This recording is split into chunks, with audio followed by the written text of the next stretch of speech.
It's like a kitchen sink movie. It's literally everything. I guess revenge, but no. But then I guess empowerment, but not really. That's a subplot that we don't even do anything with except like 2-minute thing at the very end that doesn't even have anything to do with the main character. Like, there are things that this movie has ideas about and swings, and they're f***ing wonderful. I love it! But it's just slapped together in such an... Inconsistent? No, I think it was intentional. It was like trying to be punk rock, but it didn't have the frequency or resonance that like the distortion at the right pitch. Young Junk! What's up to our sidekicks and henchfolk out there in the mother-loving geek nation? Thank you so much for joining us on one of the longest-running pop culture podcasts of all time in every piece of the multiverse. CultPOP Podcast Live, episode 165. If you're new here, this is a place where we celebrate the things we love, like movies, comics, television, the disembodied spirit of Mary Shelley. I love that more than most. And all the other things that scratch your nerdy itch. Tonight, we're broadcasting to you live from Young Chunk, a bomb-ass podcast studio space here in Philadelphia, Pennsylvania. I'm JD of Johnny Destructo's Hero Complex, located at 4327 Main Street, Philadelphia, PA 19127. It's a rad-ass comic shop that caters to rad-ass folks just like you. So get your rad jeans on, walk your rad sneakers down, and give me your rad money. Joining us tonight... You have to be in jeans and sneakers, though. That's right. No jeans, no sneakers, no service. I could not know. I'm in a skirt today. Only Today.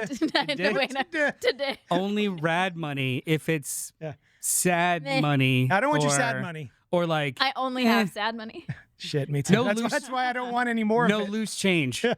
Joining us tonight, our regular host, Alice of Inside the Morgue. Hi. Actor, entrepreneur, and love of my life, Sushan Lai. And last, he's here, I guess, Noel, of a physical space on Instagram, all underscores. I did it. Physical underscore, wait. Damn it, I had it. Underscore media underscore space. But also special guest freelance journalist and co-founder of Certified Forgotten, Matt Monagle. Monagle, you were so close. Tell us about yourself, Matt. Hi. Well, first of all, thanks for having me. Do I look at you? Am I going to talk to you guys? No, don't look at me at all. Right. Pretend like there aren't 6 cameras. Okay, that's fantastic. I will do that. If I want to sound impressive, the way that I would introduce myself is to say, I'm Matt Monagle. I'm a freelance film critic.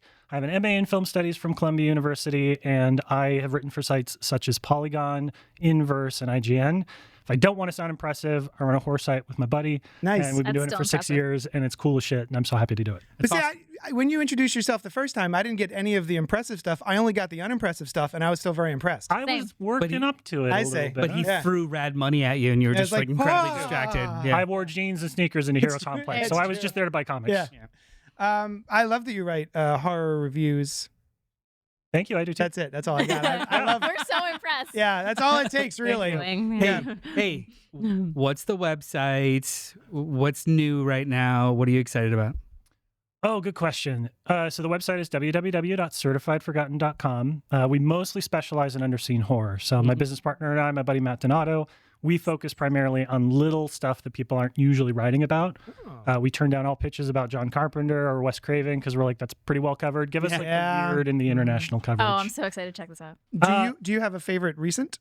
Do I have a favorite recent? I have liked a lot of different things over the years. I would say I was probably the biggest out of everybody that I knew on Keeper by Osgood Perkins. I have a Black Coat Daughter tattoo. That's one of my favorite movies. It's a fantastic film. I just rewatched it like this weekend. I'm a big Oz Perkins guy. And my other tattoo is Ravenous, so that gives you a flavor of kind of like the vibes that I'm bringing to the table right now. Okay, baller. But yeah, Keeper was my favorite horror film of 2025. So nice. I don't think I heard of it until you said it out loud the other day. Skipped it after Longlegs because I didn't like Longlegs. I liked Longlegs. I didn't skip it forever.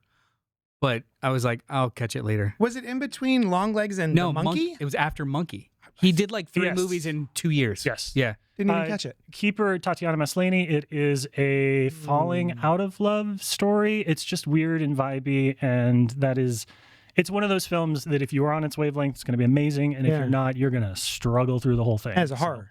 As a horror film. Okay, cool. Nice. Was that all the questions? Did we do it? Matt, do it? Does he I'm pass? Hey, can I stay? He has a black coat star tattoo. He passed. Yeah. The ravenous one got I'm me. good. We also want to draw your attention to our podcast, or our producers extraordinaire, Vicious Marshmallow, aka Terry. Terry? Is that how you That's say it? what they call me. Hello. As well as his trusty cohort, Noah.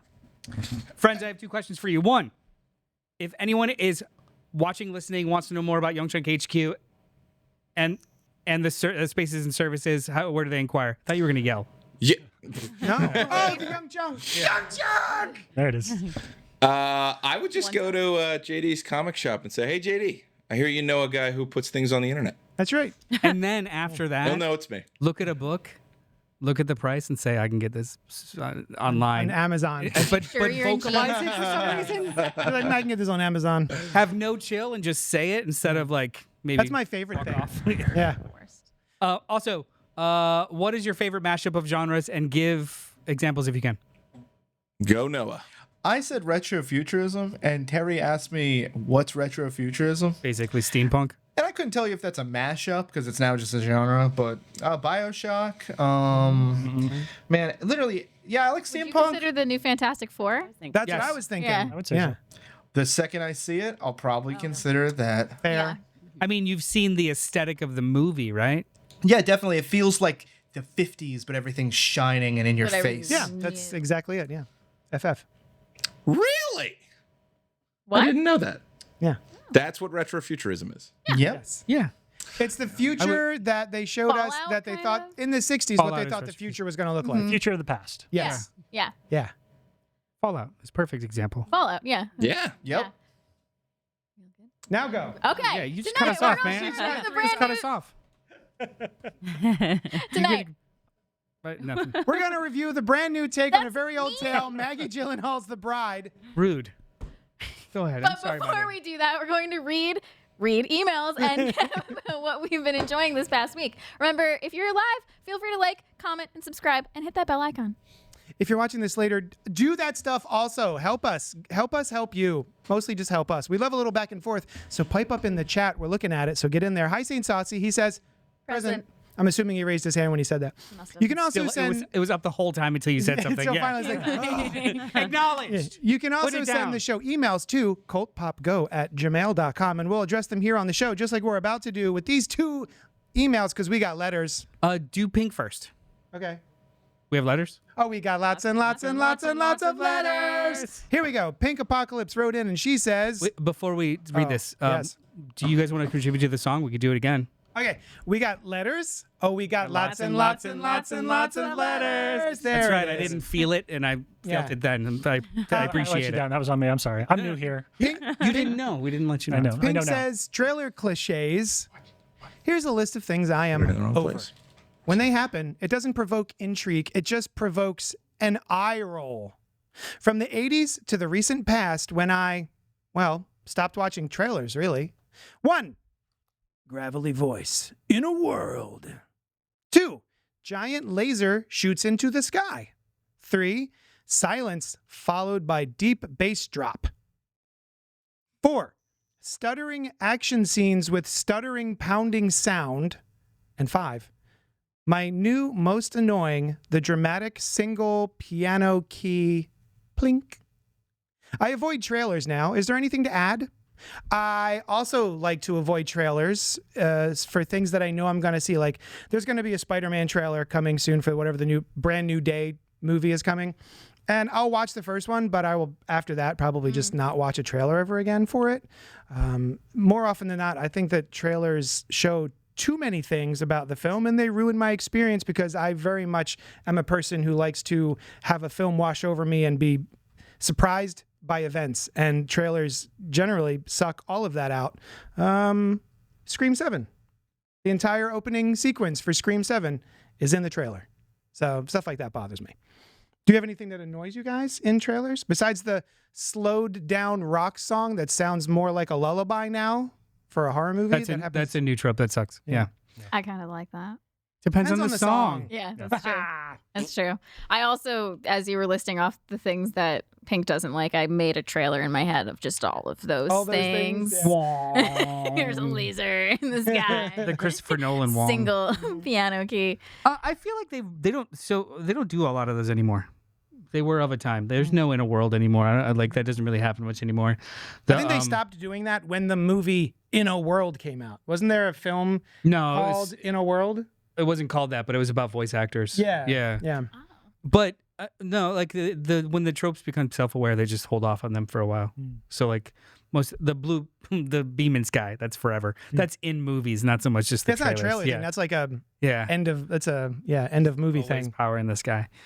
I don't know. I can't think of anything. I watch trailers. I enjoy them, but I don't seek them out anymore. Like if it's the first trailer of something I'm looking forward to, I'll watch it. Anything else after that is like, yeah, if I see it, I see it. If I don't, I don't. Right. Usually the biggest stuff now that gets trailers, they are they're usually spoiler-verse in so much as they lie to us most of the time. Like they will go out of their way to either have different footage or adjusted footage or people that aren't actually in scenes there. So it's like if it's a vibe piece, I'm down. So I don't mind them. I don't actively avoid them. Okay, fair enough.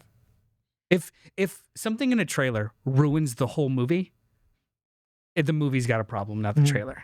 So I'm down. My brain kind of goes the opposite of like trailers that I've liked recently, and I think one of my favorites was "Good Luck, Have Fun, Don't Die" because I saw it. I'm like, Sam Rockwell, I like it. Looks fun. I don't know what it is. Good enough. So, I don't think that spoils much of the movie. right? Yeah. Exactly. Yeah. Well, It gives you just enough. Yeah, I guess so. I mean, in the trailer, there's giant hooves the size of cars and people spitting out glitter and all kinds of shit. So it spoils weirdness, but doesn't spoil like it. Yeah, I'm down. Yeah.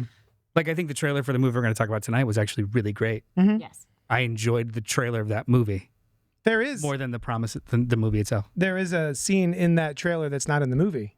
Speaking of being lied to. Oh. No, the bride. No, Bride of Frankenstein. No, just Bride. Ooh. She does say that. That's in the movie. It is in the movie. Okay.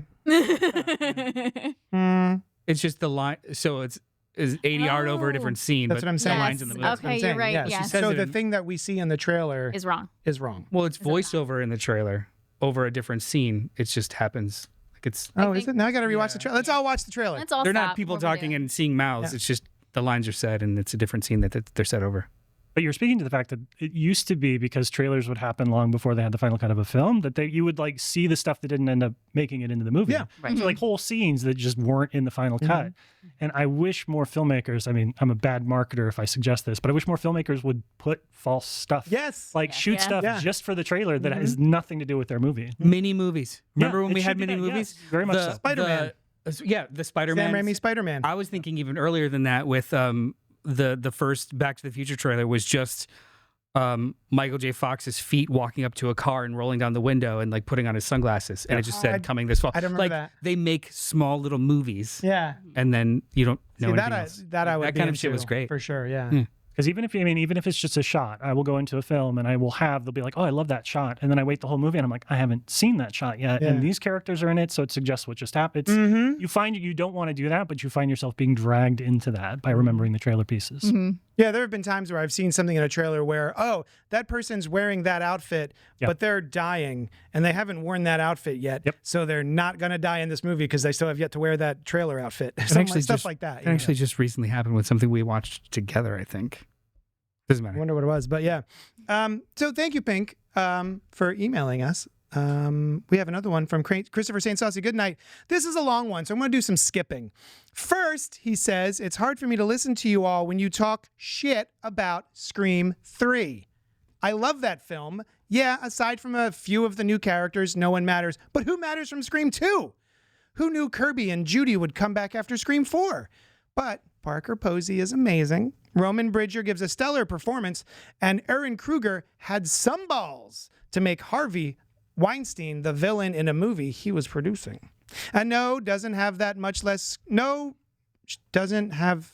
There's was really in that. somebody doesn't have enough screen time. And no, Blank doesn't have that much less screen time in 3. She just spends the majority of it alone or away from the other 2 main stars. Oh, I see. He does a screen time rundown in the email. Of all of the times of the, but we're going to skip that. We're good. Does it suffer from a lack of blood and gore due to it coming out post the Columbine massacre? Sure, but it makes up for that with its creepy aura and wicked humor. Not to mention the cameos from Randy, hated it, Jay and Silent Bob, hated it, and Carrie Fisher, always welcome. And I love the voice changer. Maybe it was unrealistic at the time, but like the motive in Scream 4, it was ahead of its time. I actually quite liked the voice changer. Didn't make any sense, but I liked it. Now on to Scream 7. I loved it. I've seen it 3.5 times. I count the time I was so tired I slept through most of it as a half. But I turned around and watched it again at the next showing. The first 3 showings were packed. Did I miss Sam and Tara and Kirby? Yes, I did. Did I love Mark and Tatum? Yes, I did. Did the other characters in the movie need some fleshing out? Absolutely. We needed more from the killers. We needed more from Robbie Rivers. Which one was Robbie Rivers? Exactly. Newscaster. And we needed more from Tatum's group of friends. The opening scene was fantastic. The only reason I remember her name is because she's named after a previous Tatum. The opening scene was fantastic. Way better than Scream 2, which also involved characters not actually involved with the main plot, but it sets up a lot. Pause for a second. 5 seconds or 10 seconds. How many friends does she have? 4. Are we including boyfriend? 5. I don't know. If we include boyfriend, 5. Not including the twins, because they show up halfway through. 4. Yeah, all right. I didn't know the answer. No, She's the 5th. no, but We're just guessing. they're so innocuous as like characters that it's just like, hey, was there 5 or 7 of them? McKenna Grace, What her order friend did they who die? likes the creepy kid, and her boyfriend. And then her. There's someone missing. Her boyfriend, her. Oh, and then there's that kid that dies off screen and the stage tech. Oh, yeah. Oh, So you're part of the friend group? Yeah, sure. We may be part of the friend group. Whatever. You get the snippet of the podcast that gives you the hint that Stu might have survived, all because Lillard had to show up during the filming of 2. You get the Mocker house once more for the last time, and it lets you know at least one of the killers was in Woodsboro, so you have that when you find out Stu's intake at the morgue is missing. It gives you a reason to doubt whether he is back or not. They're morgue policies, but we'll do that on my other thing. Personally, I never believed he was back, and I'm glad he wasn't. Finally, the motive. The killer felt abandoned. Who can't relate to that? And in this parasocial world we live in, where people show up at the houses of even the most minor internet celebrities, it's incredibly believable. I'm sorry y'all didn't like it, but that doesn't make it a bad movie. Just not the one you wanted. Give me another one, please. I was disappointed. I'll even push Glad against you that. enjoyed It's it. not that I don't dislike it because it's not the movie I wanted. I dislike it because it's not a movie I enjoyed. I didn't walk in wanting something. There are I just plenty of wanted movies to that enjoy it. I get something other than I wanted. Yeah. Yeah. And I love Scream it for 6, it. I got something other than I wanted, and And I enjoyed the hell out of it. And I know that means that sounds like semantics, but no, that's intention. Like I don't walk into a movie expecting this exact formulation of things because you're just going to hate it no matter what. Like, no. Yeah. Just wasn't for us. So Alice, Sushan, Matt, you weren't here with us last week when we talked about Scream.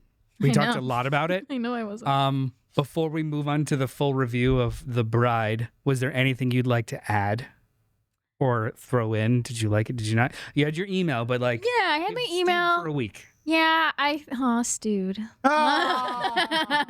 Bravo. You've mockered for on and off for a week. I've mockered on and off my whole life since 1996. I don't know. Yeah, it just wasn't for me. I've talked to a few people who've enjoyed it, and I'm glad they enjoy it. I can see the appeal. I like it better than. No, I don't like it. I like Scream 3 better than Scream 7. So this is your all-time worst Scream. Yes, but it's. Take that with this is still my favorite thing ever. So it's my Scream least itself. favorite thing Yeah. of my favorite thing ever. So Yeah, I'm still what is going. it? Your least favorite $1 million? Yeah. Yeah, like it's still. I'm still going to rewatch it when I do my annual rewatch of things, probably. Yeah, I can't put my finger on it. It just didn't feel well. I did in my email. I addressed in my email. I miss when Ghostface was more horror movie oriented, making his horror movie references. And I know they weren't super into that in Scream 6 either, but I feel like I made up with it with Mindy was making a lot of her references and had her whole monologue with all the different. Am I incorrect? No, to agree with you, I actually think it's not even that he has to make horror movie references, but the way he's presented in the movie is usually evocative of stalking horror movies, and it Right. just was missing. Right. It was just he showed up and then a FaceTime call. Like Yeah. there was no taunting Yeah. for me. And there were aspects. Yeah, that's what it was. It was the taunting. Like we got it kind of in the opening, Was that? but even that wasn't really. No. It was like all the buildup that we got there was the boyfriend was teasing the girlfriend and like freaking Yeah. her out, and then bam, came out. Yeah. What a bummer. Yeah, I just felt like it didn't have anything to say. I think most of the Scream movies have something to say. Yeah. At least an attempt to say something, and it just didn't feel like they were saying anything. We were talking about it this afternoon via text, and it kind of occurred to me like it felt like a movie that was pieced together to be ingested in clips. Like these are all YouTube clips that are stitched together. Because there were bits that I enjoyed.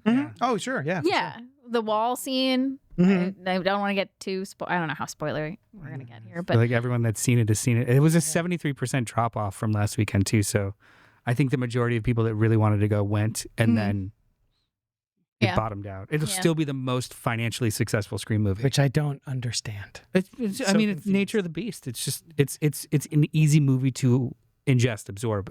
It cleared a bar. We're good. What's the next thing? well, that reminds me of how like Mission Impossible 2 did so well.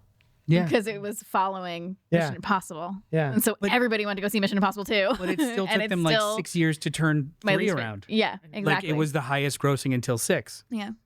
but it still took them a while. I don't know. Now, Matt, you're not a Scream boy.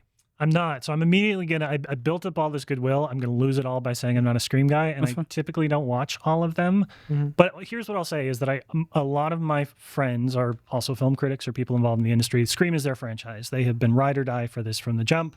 Most of them were very, very disappointed in Scream 7. And so for me, this is sort of like your friend that's a really big fan of like a sports team and their sports team lost. And you're like, oh, man. You're like, "Aw." Oh, I'm so sorry. Trying to empathize, like had it all the way to the "Ah." 7th, Yeah. huh? And then they just, Yeah. that's so sad. So I'm trying to like, I know a lot of people that are taking this movie, again, there's no such thing as bad films. I agree with you there. But a lot of people that are taking this particular one really hard. And so I hope that they get, the nice thing about horror is that there's going to be something in a week that that they can go see and maybe true. connect with. But yeah, I've heard nothing but bad things from my Is there a franchise that would kind of gut you a little bit if something came out that was like, oh, fucking A? I'm an Alien guy, and so I have been but I'm an Alien guy who likes Prometheus and Covenant the most, and so I am on my own little island and when it you comes to are. rankings and everything. Yeah. So it would have been, if Alien Earth had been bad, I think I would have had a really hard time with that. But it wasn't, so we're good. But Romulus kind of ticks Must you off be a little nice. bit. It was a bit No, of I a liked retrograde. I liked Oh, Romulus. that's until cool. the very end, and then I was like, I've already seen Alien Resurrection. I don't really need to do this again. But yeah, no, there are no bad Alien movies. Nice. Maybe depending on how Wait. I feel about 3. Three's not that That's bad. kind of true. I mean, I don't care for Prometheus that much. It's a franchise where the filmmaker gets to take their swing, and Yeah. sometimes it's good and sometimes it's bad. Yeah. For Genet, it means he made a really weird French film, and that's great. I'm happy about that. But that's the closest thing I have is like those are movies where I go and I'm like, it's a franchise. You know, they make hundreds of millions of dollars. They don't need my fandom. And then I'm like, I'm so excited. I'm watching it. Yeah. I hope they make another one. Yeah. Do No, you yeah. consider Alien versus Predator a different franchise than just Alien/Prometheus? Yes. But I also do have Alien versus Predator Requiem ranked not last in my like Alien universe rankings. It is above some Alien movies. That's all I'll say. Wow. So all right. very forgiving. What I can Elaborate. see of that movie is incredible. Elaborate, because What I can't see in that movie. See, he liked it. No, it is Alien. the Alien versus Predator movies are Predator movies. They're not Alien movies. And agree. if you look at it through that lens, some of them are pretty okay. So, Actually, I think the first AVP is mildly underrated. It's actually just a popcorn movie, which I I was appreciated not in ready theaters. when it first came out. I was not ready for a buddy cop movie. So the weird Aliens and Predators.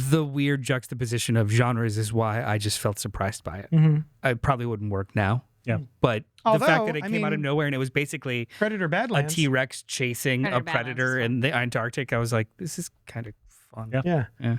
it's the other Paul Anderson. What's not to like? Speaking of Resident Evil, no, Sushan, do you have any extra? Like, you were there with us. Yeah. How do you feel about it? I don't have the same attachment to Scream. I couldn't tell you, other than the first one, which of them I for sure have seen. Definitely did not see 6. She didn't see 6. But I just had fun with it because didn't have really much expectation. But the cut, there's like specific things that jarred me, like the cut of the reveal. I'm like, that was bad. It was just bad. But I just saw there's a meme today going around of like a police lineup. I sent it to you. It was a police lineup, and you've got the killer, and he's like 6 feet tall, Right, and you've yes. got the Take the reveal of mask the off. killer, Yeah, and they're like 4 5'2". feet tall. Yeah. say the whole thing was bad. That was like a cut that bothered me because I'm a very visual person. But we saw an interview with Anna Camp.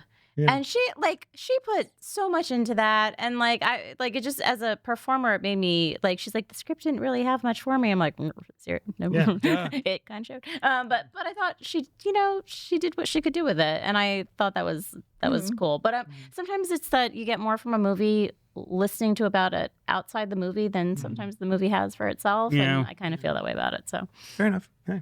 Word. That was pretty much it. I wanted to give you space. Thank you. Thank you. We did it.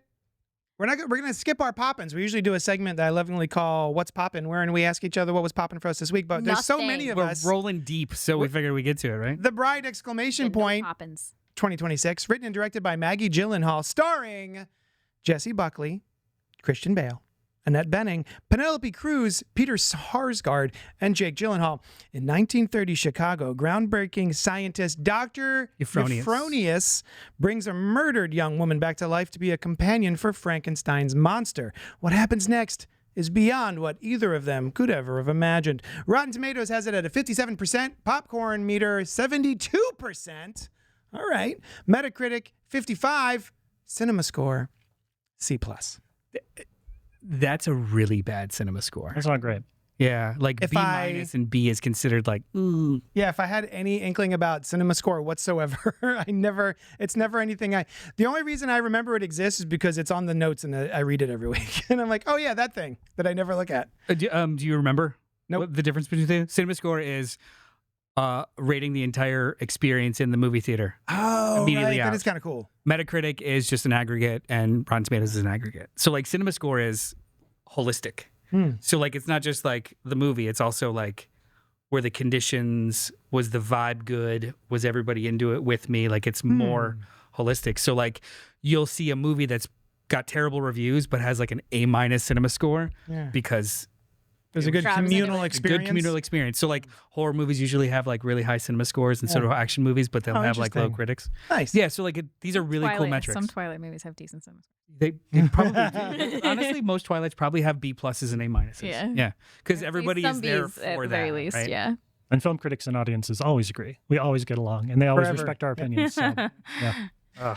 So we're going to be talking about The Bride, but we're not going to do spoilers until such a time wherein I will tell you we're going to start talking about spoilers. So feel free to hang out until that time. The Bride, let's start with our guest, Matt Monagle. I liked it. Am I done? Are we good? You did. Great. Good. Thanks, No, guys. it was. Were you excited about it? Did you like the trailer? How did you Yes. go into this movie? The trailer is probably one of the better trailers I've seen in forever. Good and, trailer. and it goes to the idea of like you've created a piece of art in and of itself. Like I want to watch that trailer sometimes, regardless of whether I watch the movie again anytime soon.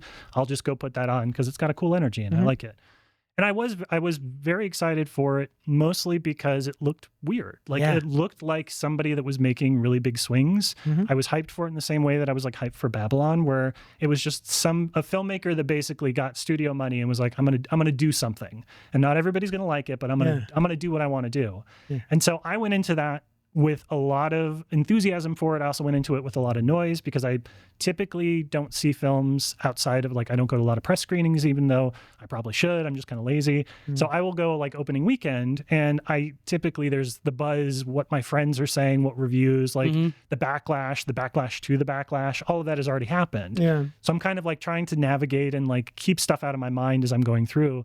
And I knew that some people loved it. I knew that some people hated it. And it's almost an amount of relief to watch The Bride and come out of it and be like, oh, I was on its wavelength. Like I was happy that I enjoyed that film, and I'm sorry that folks watch it. I understand there's some swings in that film. I can get why people will walk out and say, I don't think that I enjoyed that. Yeah. But it's one of those films where like I will take a mess like that 100 times before I take the 7th movie in a franchise where they seem to be out of ideas. Like, give me something original. I'm just saying what you guys are saying because I You still just haven't- made her I a have future not seen- Ghostface. See your I way have not seen Scream 7. Have not seen Scream 7. So I'm just saying, based on the reaction of the room. What's your favorite franchise? Lower your voice. Yeah, I thought it, it doesn't all work for me. We're going to talk about the Mary Shelley stuff. We're going to talk about other stuff too. There are some ideas in there that I'm like, I get it, but I don't love it. But for the most part, everything that it wanted to do and how it wanted to tell the story, I was like, I can absolutely see where you're coming from, and I had a good time. Wow. All right. Nice. Sushan. I loved it. Nice. I did. I could help myself, so. So this is one of those movies that, every week it's like, hey, I have to go watch this movie for the podcast. Are you interested in seeing this in the theater? And this one was a 100%er, right? After you saw the trailer, you were really excited for it? Oh, for sure. Yes, Yeah. absolutely. Yeah, big Jesse Buckley stands here in the household. Yes. Mhm. But all the casting looked was Yeah, appealing everybody to in this me. movie, yeah. Like, I like Maggie. I had seen Maggie Gyllenhaal's first. Lost Daughter. Yes, Lost Daughter, yes. her directorial debut. Yeah, and I thought it was really interesting. But the trailer for this looks so drastically different. I'm like, ooh, let's see something else. Yeah, yeah. So, yeah. Yeah, so, like very kinetic and very fun and exciting. yes, Yeah, whereas I don't think The exactly. Lost Daughter was any of those things, but solid. It was good. Yeah, but it was, for what it was. interesting character development. It's like, oh, okay, so and it's like, Jessie Buckley's in that too, and I love Jessie Buckley. Oh, she's great.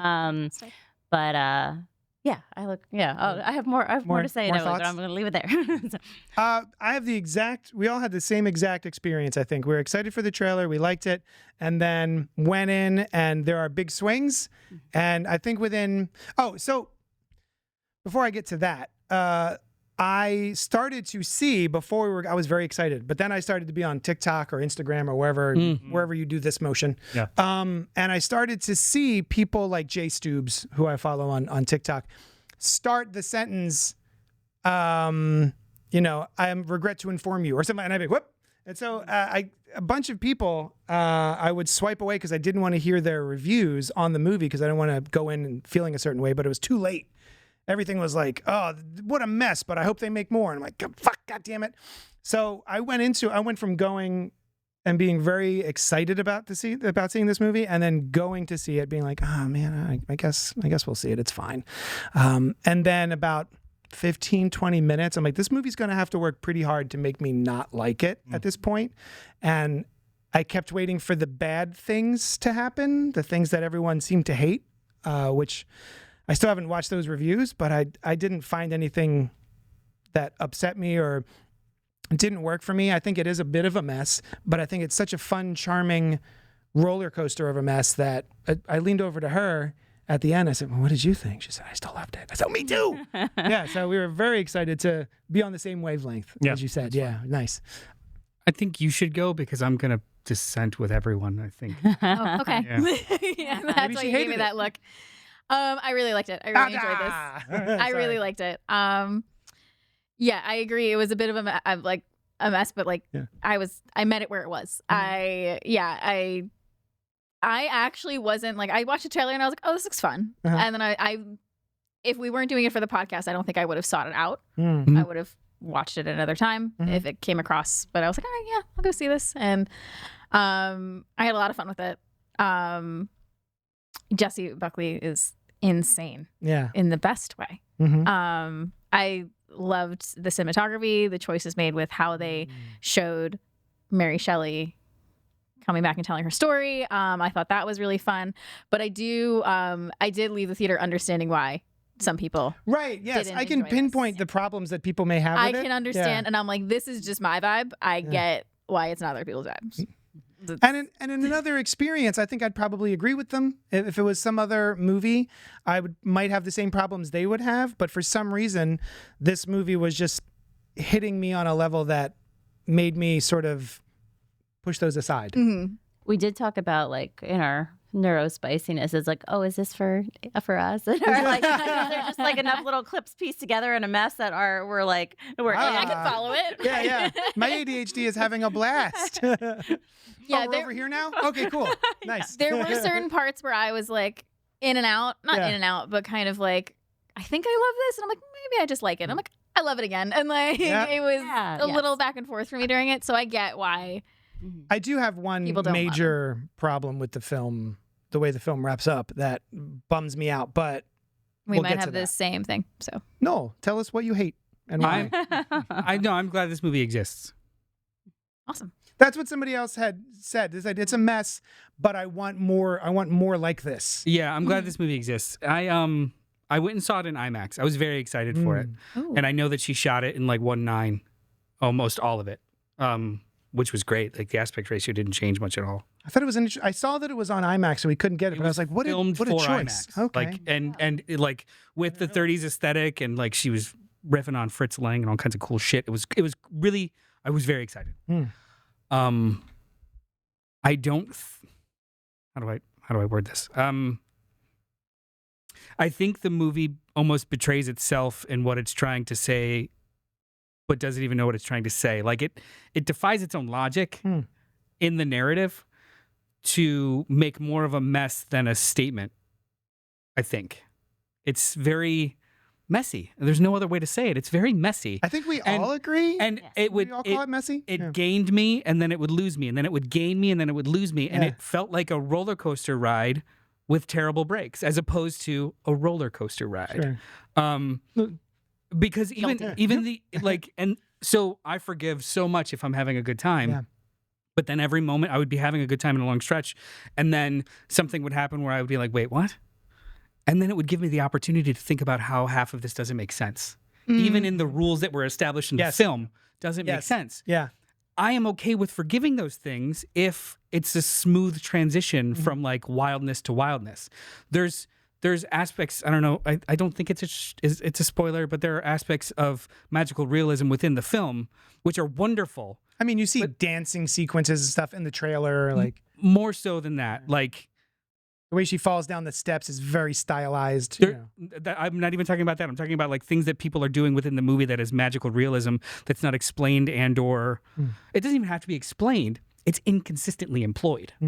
There's no actual language to this other than anarchy. And it seems as though the drive of anarchy was towards a brick wall because I don't care for how it wrapped up. I don't think like the main character is like, I guess dry. Like I didn't know what she wanted at all the entire movie. And then she says what she wants and you're like, really? Yeah. And the movie almost betrayed itself in a weird way. And then they tack on, it's like a kitchen sink movie. It's literally everything. I guess revenge, but no, but then I guess empowerment, but not really. That's a subplot that we don't even do anything with except like 2-minute thing at the very end that doesn't even have anything to do with the main character. Like there are things that this movie has ideas about and swings and they're fucking wonderful, but it's just slapped together in such an Inconsistent. no, I think it was intentional. It was like trying to be punk rock, but it didn't have the frequency or resonance that like the distortion at the right pitch. Does that make sense? I'm Yeah. glad this exists. And when you give a filmmaker $90 million to like fucking do your thing, sometimes you get sinners and sometimes you get a little ball of, oh, I like what you tried, like this. Yeah. I think they're both worth it. But I have trouble recommending this to some people. Oh, Most Oh, people. Yeah. true. This is Yeah, no, that's true. Yeah. yeah. Like even just like the Mary Shelley stuff. Such a cool idea. Yeah. Absolutely betrays any real plot that this movie has. Yeah. Because we're supposed to believe that she wrote a story and she's in purgatory. But the story itself is actually real, I guess. That's the But stuff is that doesn't make sense, right? That took me out of it a few times. But then I'm like, okay, I'm cool with this. Let's play with it. Maybe like even if there was like one line of dialogue from the grave where it's just like, well, it wasn't just a story. Yeah. We're good. Yeah. But even if this is not meant to be an actual representation of what's going on in her dead head and blah blah blah, that's fine. But the movie doesn't do anything with those two thoughts Right. towards the end. Like they don't come together. It's just two tracks, and like let's include them both. Why not? Yeah. And that to me, that's not when you juxtapose two forces for a new meaning. That's powerful. These are just two good ideas. Well, and some of And this let's go. is like the original Bride of Frankenstein opens with Mary Shelley, Yes. Lord Byron saying, "Wow, that book you wrote, I can't believe nobody's going to publish it because it's too dangerous and too risky. What a wonderful story. Here's the story. Let me remind the viewers of what the story is." But the story that Byron is describing is the movie Frankenstein, not the book Frankenstein. Huh. And then Mary Shelley says, "Actually, there's more. I have a second part to this that I could tell." And she sits down with Byron and says, here's the rest of the story for Frankenstein. And so part of that, I think, is just Gyllenhaal playing with homage, like the idea of Mary Shelley as her own unreliable narrator that's dealing with a story that exists in multiple mediums and exists in the world and also doesn't exist in the world. Like that is probably direct inspiration from the original James Whale's Bride of Frankenstein. But it's one of those things where I'm like, I can see the vision. I can see where you tied all the way back to the original movie. That's just not going to work for everybody. So, And I believe in the 1935 Bride of Frankenstein, it was the same actress also who played Mary Shelley and the bride. Oh, no So kidding. similar to Jessie Buckley. And Nice. I want one of these movies. I am a sucker for these kind of reinterpretations that smash a different era onto a classic story. I'm also a sucker for, and I'm going to use it this time, anachronism. Yes. Yeah. Like fucking Moulin Rouge. Let's put modern music in this. Like that is fucking candy and popcorn, and I love it so much, and it makes me cry. That's the kind of vibe that half of this movie was, and I was for. But then as soon as they pulled back and like addressed plot and character motivation, it started to fall apart, and the fun wasn't as fun anymore. Like, and it just kept smacking me back and forth. Yeah. The movie was beautiful in IMAX. Maggie Gyllenhaal is a spectacular director. And I heard that there is a director's cut of this that is exponentially better and cleaner. Nice. And I want Give it that to me. movie. Because this was a bit of a mess for me, and it makes me sad. What pisses me off more, truly bad or mid, and it's like Just missed the mark. just like 85% there, and that's what this feels like. It feels even worse because is she going to get more opportunities because this was so critically panned and made lost no tons of money. Yeah. So like I don't know, it's like this had to be a home run. It was a base hit and got tagged out at third. Yeah. We I get love sports sports. analogies. Yep. Yeah. That I got means you. that I got means you. that's correct. It was a base hit, kept hitting that means she whether got a it was- hole in one. it was like a forced error at Touchdown. third and couldn't a cross double, the plate. he tried to stretch into a triple and he got thrown out the third. Yes. There you go. Yeah, it was on him. He had the advantage and it was on him. There was a rock climber who was almost all the way up and then fell at the top. Oh, I like that one better. Little. That's for macabre. Alice. That was me Thanks. 2 hours before this podcast. I forgot what I was gonna say. Well, never mind. The chat might be broken, by the way. Pink's in there. We're looking at it. Let's get into spoilers. 4 out of 5 dentists recommend this movie, The Bride, to you to go see it. Noel says, don't. Just don't. Just don't do it. I didn't say that. He didn't. I He actually loves it didn't when say I that at all. paraphrase him incorrectly. He says he hates everything, don't do it. I didn't say that at all. I said it was a worthy endeavor that just did not resonate with me at all. Let's get into spoilers. Is it I because think you've never been a bride? Because neither have I. Put one on the board. Bwah, bwah, bwah.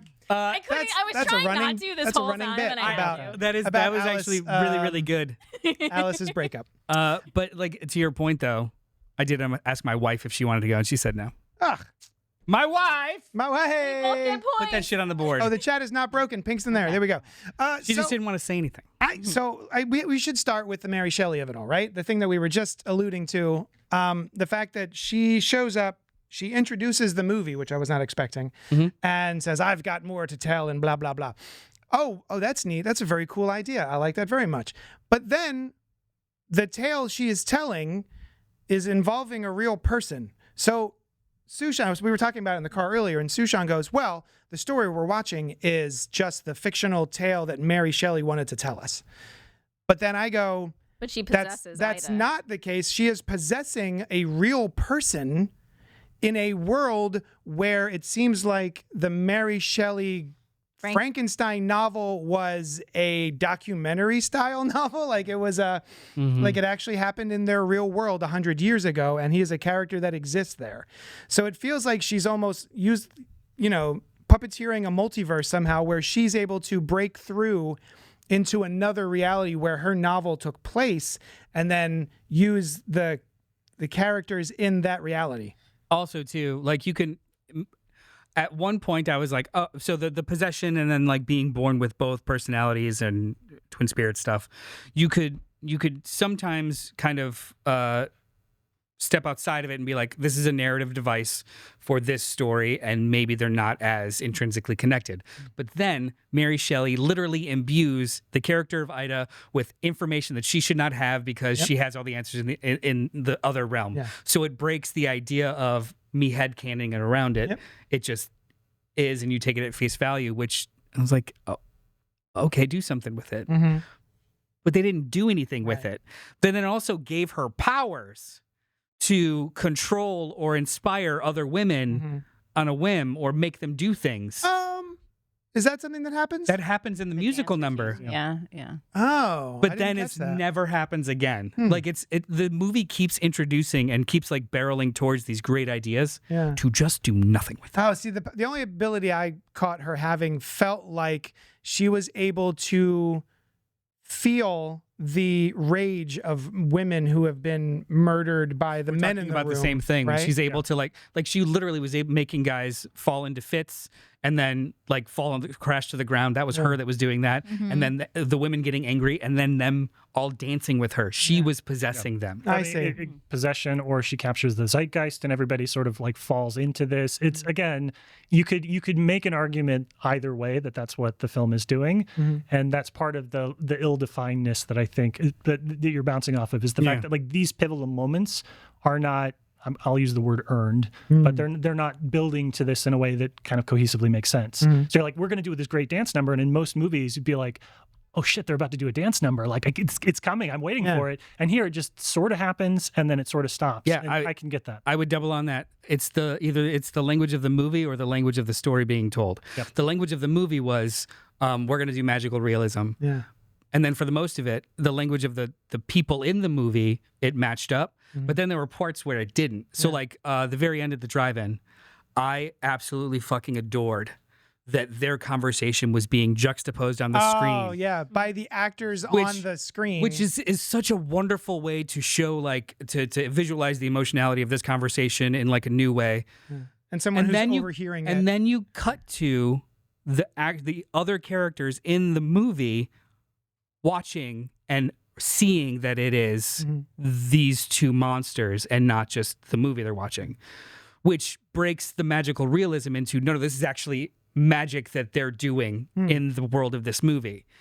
And I don't know if you can have them both successfully. Does that make sense? It does. Like, So, go ahead. no, I just thought with that, because wasn't there a part earlier where Frankenstein imagined himself in a film Gyllenhaal by role? himself? And that was just like, him. Are they joining kind of that view together? Like, Either way, it introduces this ability that she seems to have because they explicitly show other characters reacting to it.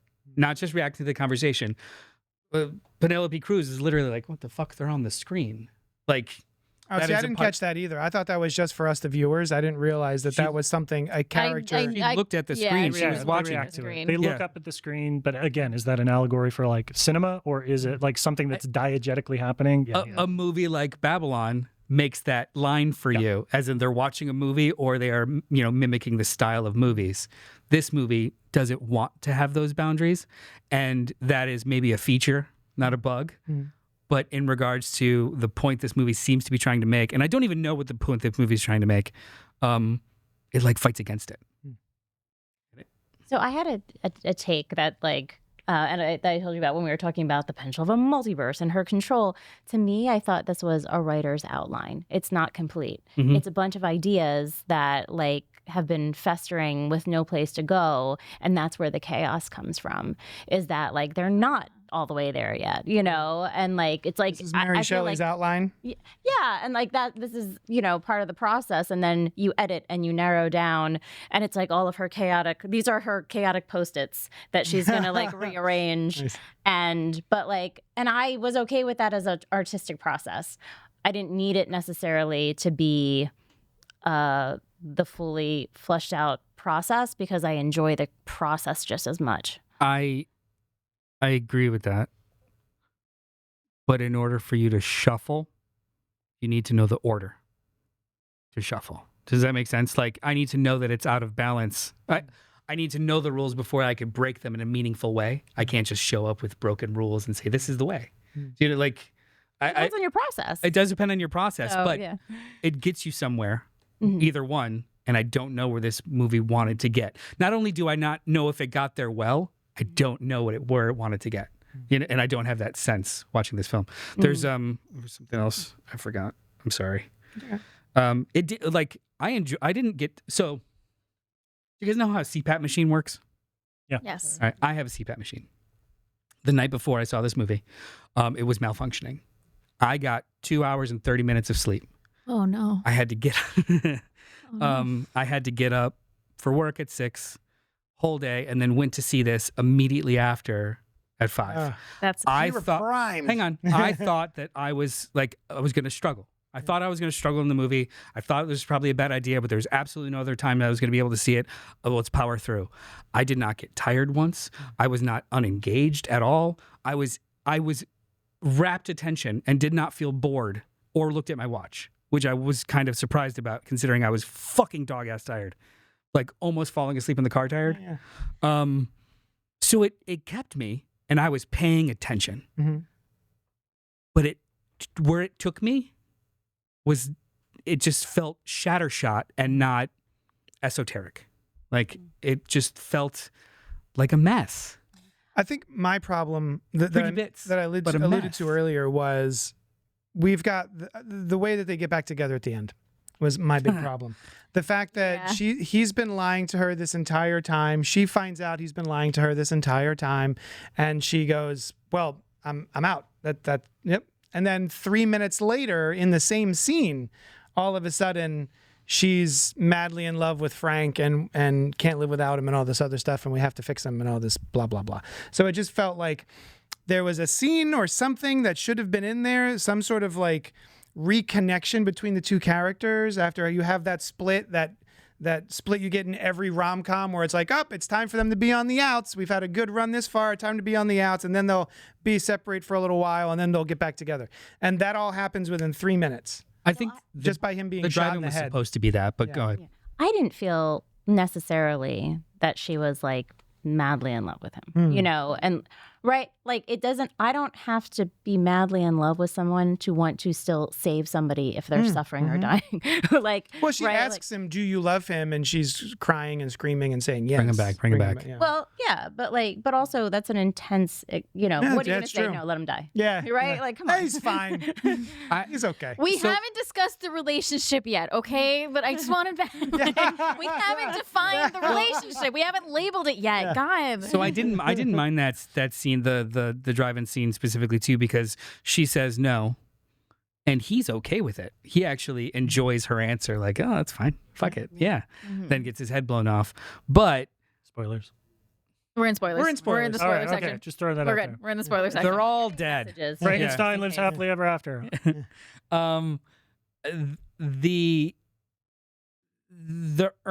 sequence of resurrect him and I want him forever, I didn't feel it was unearned so much as I didn't understand her motivation, because the entire movie she was trying to kind of not only find herself but also run away from any kind of control, and then she immediately kind of wants that companionship / system back.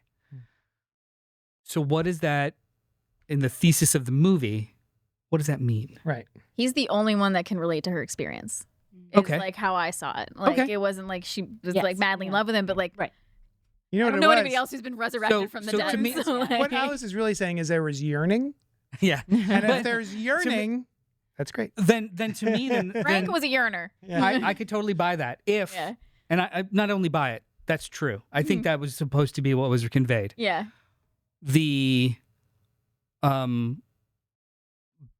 sick brain, bad brain, what were they calling the women that were Oh, Yeah, I did not like brain that. sickness? Oh, That whole subplot doesn't comport with that. The gangster stuff, brain something. like Yeah. brain disease or Yeah. Yeah, brain sick or something like that. the revenge plot, immaterial. The Mary Shelley stuff also doesn't really comport with that either. If it was supposed to get to that point where it's not about necessarily like true love, but acceptance and Brain finding attack. brain attack. Brain attack. I Then hated that works. But there's other shit in that movie that just doesn't want to like Yeah. square the circle. And if it's just about chaos, great. Yeah. It feels like there's pieces missing in this. I'm looking at a mosaic and it's just a mosaic and not a full picture. That's how this movie felt. Really pretty to look at. But what is it? I think that's part of the charm for me, though. It feels a little gonzo. It's just it's fun enough that all of these things that if they're not incredibly connected in a way that some people might find satisfying, I was in on the ride enough that I was satisfied by it. Yeah. Well, here for me, I knew that this movie was probably going to be a good movie when I was like scanning reactions online, and some of the smartest women film critics that I know said this is the most progressive movie they've seen in ages, and some of the other smartest women film critics I know said it's the most regressive, like first wave feminism, just like complete flop of a film. And I was like, this is good. This is a good sign that there's no coherence or agreement, because that means I'm going to go in and I'm going to be able to navigate and kind of find my own opinion. And I don't disagree with the single criticism that you've had. Yeah. To me, this movie feels angry in a way that is not like white hot, like focused anger. It is scattershot, like post-it notes, like the first draft of something. It is an argument you're having with a loved one where you are like yelling and saying like, I'm going to bring up something that happened 3 years ago because I'm suddenly mad about it right now. It is just a generally angry film. And as a generally angry film, I think that makes it a wavelength movie where if you feel vaguely mad about the same kind of stuff in the same way that Gyllenhaal does, you can absolutely find yourself kind of slipping into that. But I've always been a fan of messes. I love messes. I prefaced this by saying I like the movies where they take big swings and things don't necessarily work out. But I respond to the fact that there is an unfocused, at times incomprehensible anger to this movie. Yeah. And I think you said scattershot, you said that, it's just chaos and anarchy. I think it is. And at the end of the day, I sum up, I kind of like take all the bits that worked in one hand and all the bits that didn't work in the other hand. And I've still got way more going for it. The film has way more going for it than not. So, and it's a rage that seems to build throughout the movie. Like at first, it's just angry that I'm dead and brought back, and then we also get like, hey, but also wait a minute. Oh, hey, I hate this too. I'm getting madder as I talk. Yep. That sort of experience with the film, right? For me, yeah. I mean, imagine being a woman in the time of Mary Shelley and all the crap women had to deal with, and then 100 years later, it's like, oh, it's still the same, and it's it's like where is the evolution for women? And like, I'd be mad. Even when she first published Frankenstein, it had to be published anonymously because they didn't want a woman publishing it. And then even with that, they had to have her husband do the introduction. So it was assumed that he wrote it because he was also a writer. So everybody was assuming he wrote it for the longest time. And then it was finally revealed that she finally got her credit. But like, so yeah, like imagine being in that headspace and then 100 years later seeing like, oh my God, why are we still here? we were talking on the walk over about, Slash Film, and I've written for Slash Film, and I have some friends over there. Full credit to BJ Colangelo, who's an incredible film critic. Oh yeah, for she's Slash awesome. Film. She was like, everybody says The Bride is like, oh, it's too obvious. It's like too straightforward. The film was released the same weekend that they had Harvey Weinstein interviewed in the Hollywood Reporter, like a front page story about like where he thinks the industry is at. So no, it's not angry enough. And no, none of this stuff needs to be like, we're not so sophisticated that it needs to be less angry. Like anger is good and we should embrace it. Interesting. Yeah. I didn't catch that. Yeah, I just wish, personally, the incense had a call to action as opposed to just screaming into a void. All of the women with the makeup on their faces, whatever that is, Almost did that tonight. No, like that. that's none of that is from the bride's doing. That is all secondary to anything she does in the movie. It's just people see what she's doing and hear about what she's doing, and then they make her this sort of paragon of rebellion and feminism. But she doesn't actually do anything with it, which I think is interesting. Like, it's not a fault of the movie. It's just people seeing something happening and then glomming onto it. I think it's an afterthought of the movie, unfortunately. What's that? I think it's an afterthought in the movie, unfortunately. Like, it's not a fleshed out subplot. And what I mean by call to action is I mean from the movie, not in the movie. The movie should make me it shouldn't make me do anything. What I was hoping was that the movie I'd feel the rage, but it would help me direct it and not just keep screaming about it. And a movie like Sinners has done that. I keep comparing it too because the whole Warner Brothers thing about they're not really comparable movies, but like model wise, I think they're comparable. You have the same producers that are approving the same style of budget for a movie that is untested and given complete creative Taking control. big swings. Just the difference between living as a woman and as a man. Like, how do you propose we do that without a murder spree? You know, like, we live disempowered for generations. And so, and like every foothold we try to get comes with an election like the one we have, right? So, like, I wouldn't even say there was a murder spree. No, I know. Like, no, everything they do is. I would have been okay with a murder spree. I am saying, Yeah. for real. Yeah. Like, where a war could be, right? Yeah. You know, it's between the empowerment or disempowerment between men and women. As somebody that feels impotent about it, though, what do you want to teach me? What do you want me to feel? Not just rage. Where should I put it? And a movie like this has the opportunity to do that. And I was searching for it. Right. I wanted to feel it as opposed to just the aggravation. I don't have control. And if it where do you think that is, though? Because where has there been success in it? What do you mean? In a movie doing something like that? I mean, in a general way, sure. Like, there's movies that inspire us, absolutely. But, like, in a way that's both conscientious, educational, and safe for humanity. Oh, no, I'm not asking for that. I'm not asking for, like, the perfect bullet. I'm not asking for that at all. Okay. I'm talking about this movie is an A+ in stirring. Yeah, absolutely. And it stops at stirring. And it leaves me wanting.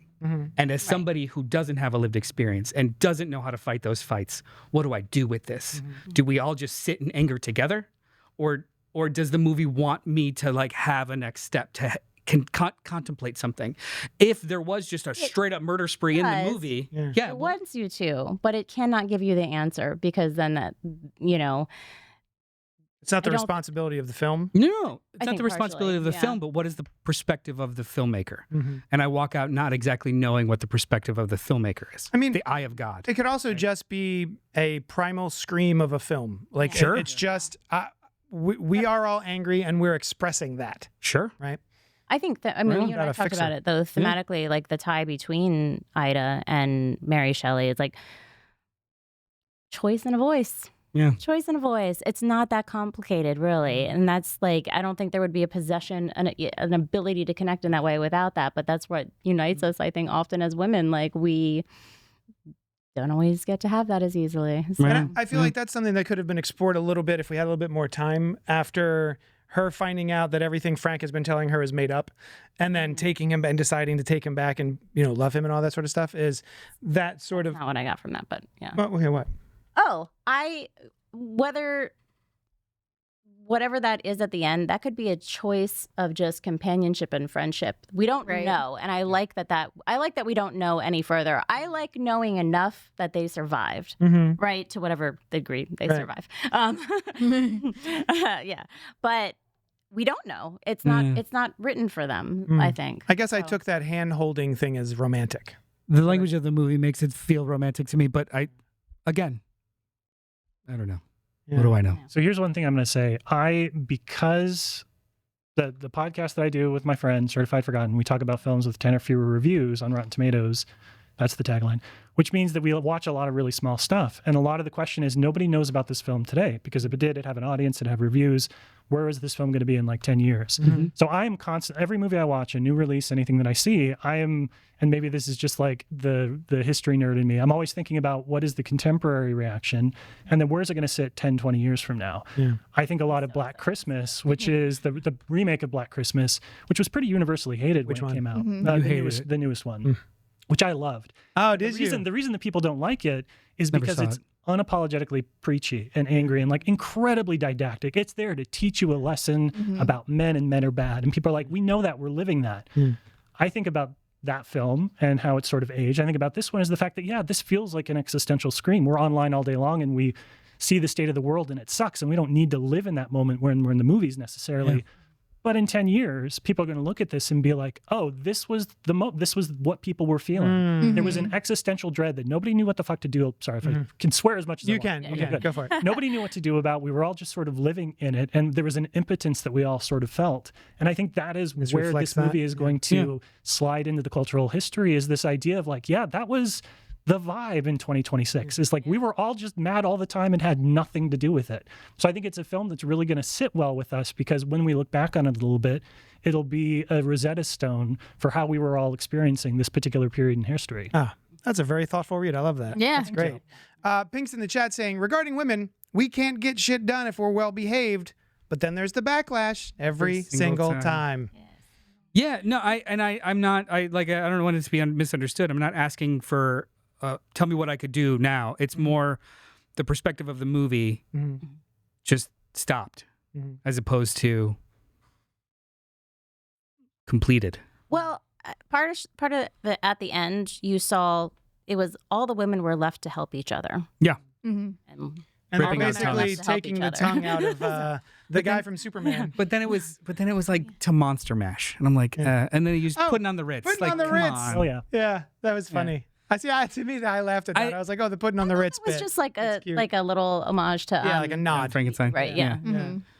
One of my favorite things is something like a super dark scene with like really uppy music in the background, probably because of Reservoir Dogs. But like, so like the fact that like, oh, they're gonna cut his tongue out and the Monster Mash is playing right now. I was like, I love this. I actually saw some people complaining about Christian Bale. I actually thought he was I wonderful. thought he was great. Good. And He And was. there's- He.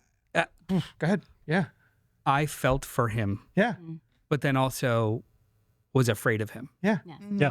in equal measure. Yes. And that was absolutely. I knew Jesse Buckley was going to be great. Yeah.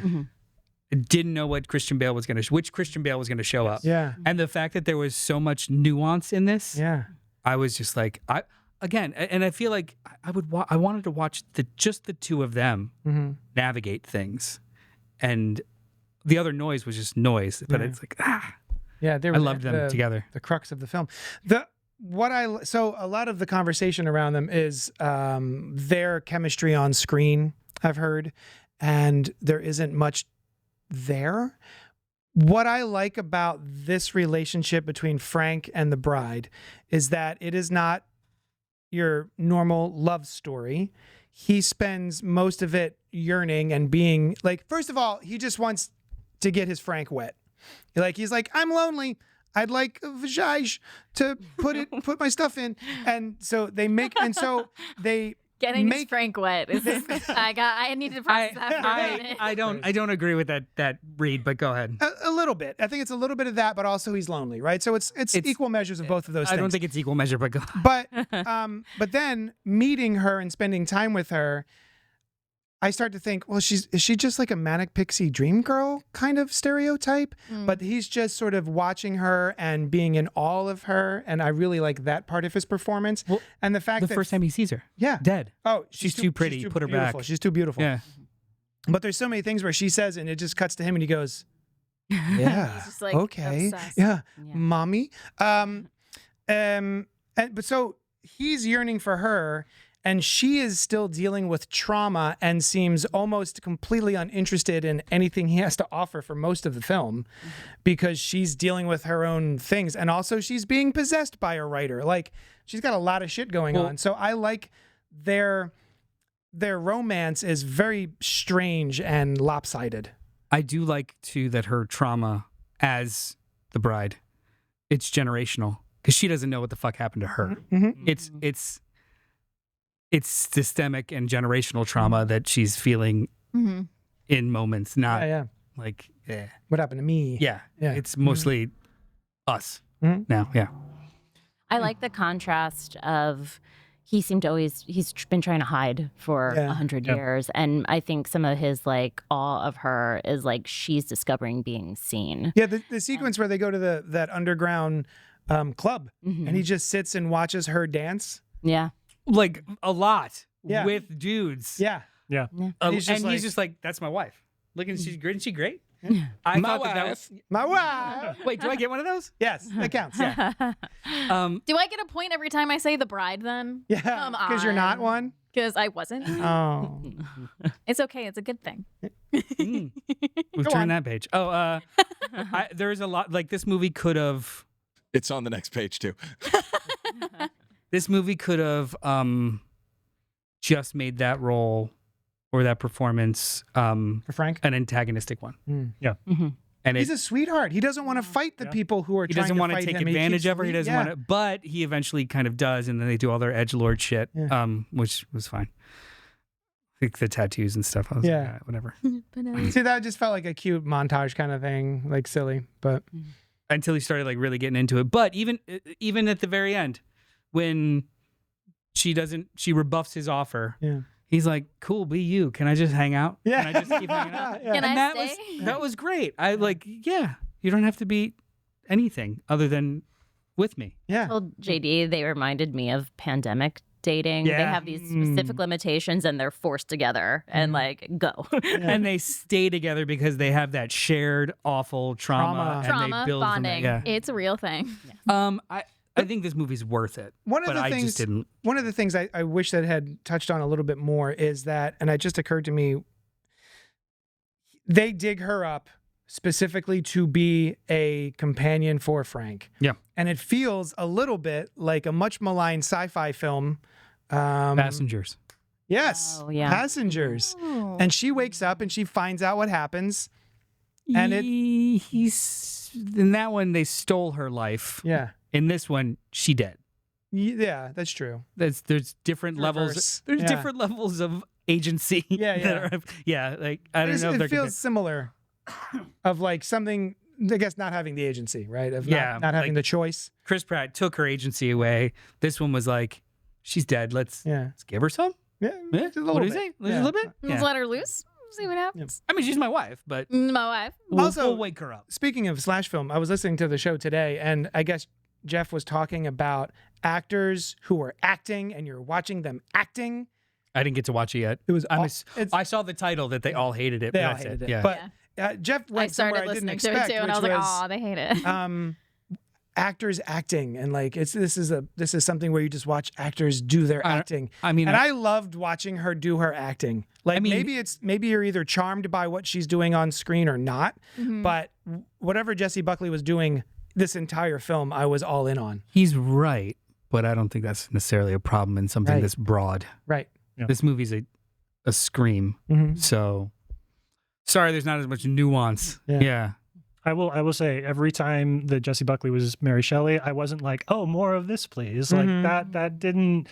I understand what they were doing, but it was a big swing for the character, and it was a tough like kind of dialogue delivery for me to listen to. But it mostly is in the first like 15 minutes of the movie, and then it kind of like takes a back seat, and she is just the bride for most of it. Yeah. So that worked for me. Does this movie work better without Hold on. Mary Shelley? I was actually going to ask that before anybody answers that. Yeah. What if, tiniest tweak, it's not Mary Shelley necessarily possessing, she's just an omniscient narrator and informs the story. Instead of what she does, which is actively. Involve herself and Right. direct the story. So like she's just saying it and she's omniscient, so she knows motivation, she knows things, maybe even a little bit of magical realism of like, I'm going to tell her this, Yeah. as opposed to a full dual personality possession that is established and doesn't really go anywhere. I thought it was just, okay, sometimes with writing, like there's almost this source place of if you're writing a character, you almost hope to get possessed by your character a little bit. Like, tell me about you, tell me all the things. And it was like this reversal of that, which I thought was weird, but I like enjoyed it because of that though too. So Yeah, there's the idea that like all of your protagonists are just different versions of you, and this makes that kind of literal for her, really. Yes. So, Anything else? It wasn't a boring sit. No. No, I was all in. I really enjoyed it. I think it sounds like you didn't. It sounds like you enjoyed it. No, I'm glad I saw it, but I didn't enjoy it. Oh, okay. It's a fine line. Yeah. I do not think I wasted my time. Mhm. I do not think it was a bad sit. The movie frustrated me because it just did. Narratively, structurally, it frustrated me. Yeah. I get it.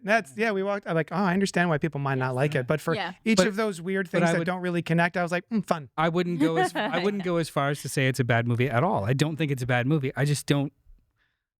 I wish it had another pass. I wish there was a cleaner. I wish there was a longer version that actually explored these ideas. I would love a director's cut. I would love a as director's opposed cut. to 3 minutes of screen time collectively towards this, movement subplot. Yeah. And why were the mobsters even fucking there? They didn't and the way that it all ends too with the giant shootouts, the entire like Bonnie and Clyde aesthetic too. Whatever, it was immaterial whatsoever to the like. It was just a bunch of things evoking a bunch of things without going anywhere. And I think you could. I think that maybe you can accomplish the rage. You can accomplish the aggravation. You can accomplish the message without the distraction. Yeah, the distraction kept distracting me. I'll be very curious to see because Lee Cronin has his Mummy adaptation coming out this year, which also looks like it is taking a complete swing, like complete displacement from the source material. Very little to do with the original film. Looks terrifying. These two films in dialogue with each other over the course of 26 and why people like one and don't like the other and vice versa. I think that's going to be a fun discussion. Yeah. We just saw the trailer for the first time, like the one that reveals what's actually happening in the. Gross. And she was like, "I'm not doing it." That's just like straight up mummy possession-ish kind of thing. Yeah. She's tapping out, which I It's understand. Evil Dead Rise, but in a sarcophagus. I need to rewatch Evil Dead Rise. It hit me the wrong way. It was fine. That's just it. It hit me the wrong way, and it was fine. Needed more cheese grater. It's the worst Evil Dead movie Yeah. because there's no bad Evil Dead movie. Right. Exactly. Yeah. But it's definitely the worst Evil Dead movie for me. Full circle. I like it. Yeah. Yeah. Did we do it? We did it. Yeah. I loved it. Deal with it. I hope they do a director's cut because I'll watch that. I would watch the director's cut. I'll buy this on Blu-ray. What's next week? Oh, next An week. oldie. Next week so this year one of our favorite writer directors is going to make a Resident Evil movie, and we thought it would be advantageous, maybe ostentatious, perhaps ambitious, to watch and review every single Resident Evil film. That's my reaction. Oh, Whoa. God. So we'll see if we make it. No. I've only I'm seen legit 2 of the excited 6. for one. I've only seen one. I love So one. I'm excited to go through. I'm excited all of to them with you rewatch. guys. One a month. Don't listen We're to gonna give it a Terry's shot. whining. They're fun. I actually They're have. fun. What I believe What Noah. did I title them? What the series? So we did Mission Mission's Impossible. Probable. We did Twilight. Uh-huh. Resident Evil. Evenings with Other Alice. A Resident Evil retrospective. Oh my God! I'm sponsored by our proud partners at the Umbrella Corporation TM. Yeah. Yeah. Nice. So we're gonna try and get through all of them in time for the new one, which I think is slated for September. Oy, fadoofa. Somebody has to wear Wesker sunglasses during that, please. Oh, for sure. Well, but not till like the 5th you movie. think I'm not going to right? bring a prop? I don't know when he comes in. And then maybe we'll do the Hunger Games. I think we're slated for doing the Hunger Hunger Games. Games. Yeah. When do I get to pick one? What are you gonna pick? This doc lives. This Yeah, doc yes, yeah. keeps living, and there's slots. Yeah. Go into I it. thought you were going to do Final Destination. I thought we were too. I guess not. Oh, you host this. Yeah, dude. All right. We did it. Hey, tell us again, where can we find you, Matt Monagle?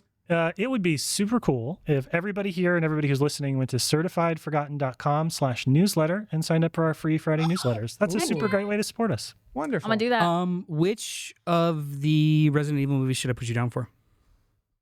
Oh, Oh, not even a question. You're coming I back. am.